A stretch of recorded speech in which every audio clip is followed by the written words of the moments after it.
If I was going with a bunch of young men and women on a bus and we drove by a beautiful mansion, it's just a gorgeous house on top of a hill, just an absolutely beautiful, stunning house. And the driveway into the house, there's a gorgeous car parked outside. And on the back of the house, there's this incredible backyard and a swimming pool and all of it. I mean, whatever you can imagine is there. It's like it's a piece of Jannah on earth.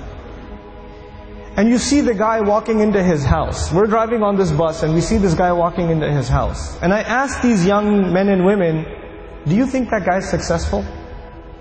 Do you think he's successful? Overwhelmingly, what is going to be the response? Yeah, that's pretty successful. And the guy, look at him. Look at what he's accomplished in life. That's a pretty successful person. Okay. When you take a picture of someone graduating from college, they're shaking hands with the president of the university, they're being handed their diploma, and somebody asks you, do you think that's successful? What are people going to say? You know, it's going to be Muslims and non-Muslims. Everybody's going to say that that is a kind of what? Success. When somebody gets a job, is that a kind of success? Sure. We congratulate people when they get a job. When somebody buys a house, when somebody starts a business, when somebody gets a new car, when somebody gets married, when people accomplish things in life, then we celebrate them because these are different kinds of small and big successes. Isn't that true?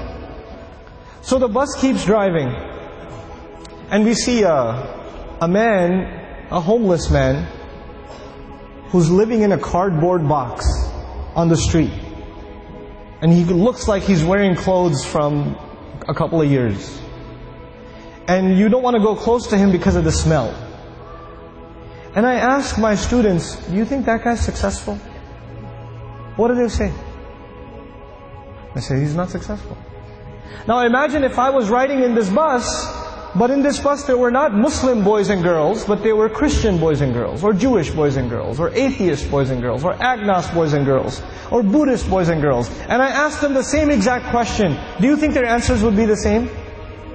Yep, their answers would be the same. That's the problem. The problem is the way we think about success and the way we think about failure. For Muslims, it's supposed to be different. All human beings can see it a certain way, that's fine. They have the apparent view of success and failure. But us, Muslims, Allah has given us clearer glasses. And once you look at reality through these glasses, you see something other people cannot see. You see something other people cannot see. So when you put those glasses on, then you start thinking about the Book of Allah and you realize that one of the most beautiful, captivating, magnificent homes that was ever built was the castle of Fir'aun. It was one of the most amazing homes ever built. And if our bus was driving by the castle of Fir'aun and he was walking into his house and I asked my Muslim children, is that successful? Is that guy successful? What would their answer be?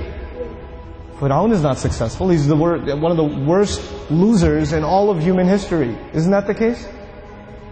What was the second kind of person we ran into? There was one guy walking into a mansion. What was the other guy? It was a homeless guy. Okay. Ibrahim alayhi salam was kicked out of his house. He was told to leave the house. So he's homeless. Well, was he successful? He was. Actually, he's one of the most successful human beings that ever lived. Now the Qur'an is teaching me that a homeless man is successful and an incredibly wealthy man is what? A failure.